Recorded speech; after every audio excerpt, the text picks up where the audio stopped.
Hi mga moms! Welcome to my mini vlog! For today's video, samahan niyo ulit ako sa aking a day in the life as a working mom.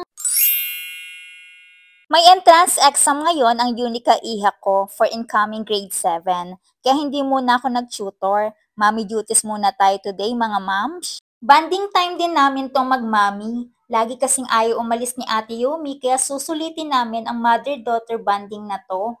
After ko mag-prepare ng sarili, inayos ko muna ang need niya for her exam. Ayan, nakaready na kami. Tara, samahan niyo kaming magmami. Hindi na kami nakakain sa bahay kaya sa favorite food chain na kami nag-lunch. 1 piece chicken with drinks. With fries, may walang fries. Sige, add na lang tayo ng fries.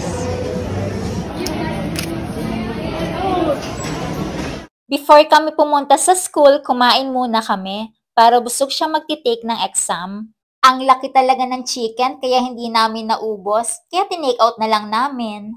Nakarating na kami ng school, medyo kinakabahan daw si Ate Yumi. 1:30 PM schedule ng exam niya. Ayan, ang daming estudyante na magpapaschedule at magtitake ng exam. Pinag-ready na sila dyan kaya pinababa na sila at pupunta na sila sa room. O manito! Manito po! Bakit parang kinakabahan din ako? 45 minutes ng exam nila with 72 items. Good luck, ate! Medyo inaantok na ako dito, mga moms, kaya tinry kong silipin si Ate Yumi kung kamusta ang tinitake niyang exam. Ay?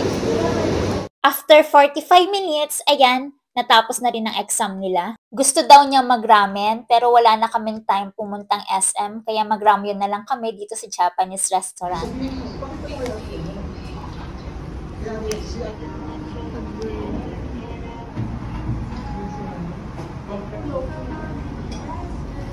So cute. Picture. Nag-serve sila ng complimentary food after namin umorder. Ang cute, oh! Open it. Open. Wow! Yum. You deserve it ba?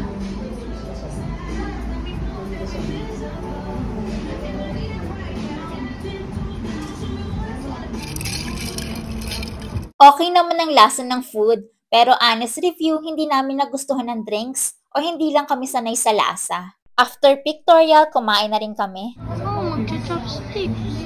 Oh, ang galing oh. Tingnan niyo naman oh. Wow! Wow! Ang galing oh. Enjoy lang sa pagkain, ate. Ang galing mo naman mag-chopstick, daig na daig mo si mami, oh. 1 week malalaman ang result ng exam ni Ate Yumi. Ay siya, ayan lang for today's video. Thank you for watching. Bye!